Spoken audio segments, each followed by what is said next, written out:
Welcome to our channel New Heights Property. और आज हम बात करने जा रहे हैं कि काफी लोगों के मन में ये डाउट रहता है कि priority 1, priority 2, priority 3 and priority 4 क्या होता है।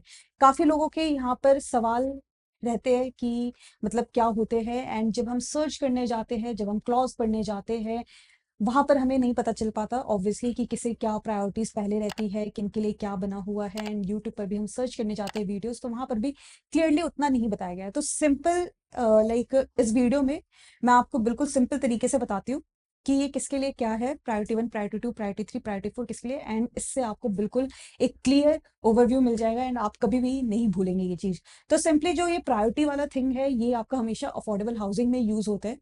प्रायोरिटी 1, प्रायोरिटी 2 सिर्फ उन्हीं लोगों के लिए है जो प्रधानमंत्री आवास योजना से जुड़े हुए हैं, जो रजिस्टर्ड है।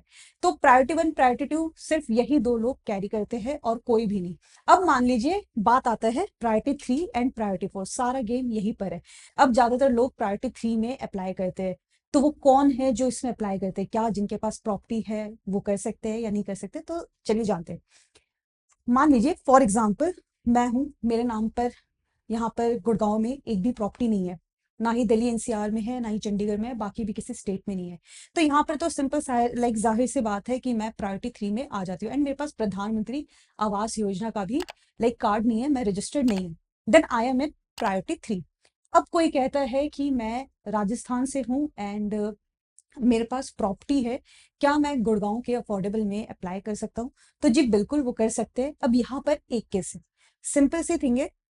जो भी दिल्ली एनसीआर के हैं, चंडीगढ़ में दिल्ली एनसीआर में जिनका भी प्रॉपर्टी है, कच्ची कॉलोनी छोड़ करके अगर उनका पक्की कॉलोनी में भी रजिस्ट्री है प्रॉपर्टी पर, या फिर फ्लैट है, या फिर बिल्डर फ्लोर है, कुछ भी अगर दिल्ली एनसीआर में है, देन उसके बाद चंडीगढ़ में है एंड हरियाणा में है, तो वो प्रायोरिटी 3 में बिल्कुल नहीं आते, वो आते हैं प्रायोरिटी 4 में।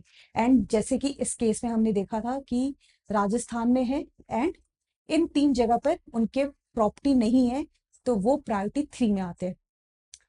जाहिर सी बात है आपको समझ में आया होगा, दूसरे स्टेट में उनका है, बट जो ये 3 मैंने रीजन बताए, दिल्ली एनसीआर, हरियाणा एंड उसके बाद चंडीगढ़, यहाँ पर जिनके नाम पर भी प्रॉपर्टी नहीं है और दूसरे स्टेट में है, तो वो प्रायोरिटी 3 में आते हैं।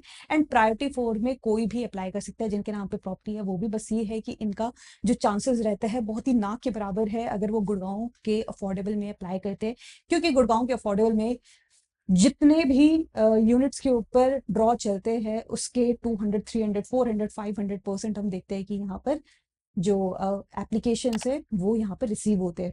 सो आशा करती हूँ कि आपको ये प्रायोरिटी का कॉन्सेप्ट समझ में आया हो, और जिन्हें भी डाउट हो तो ज़रूर कमेंट में बताइएगा।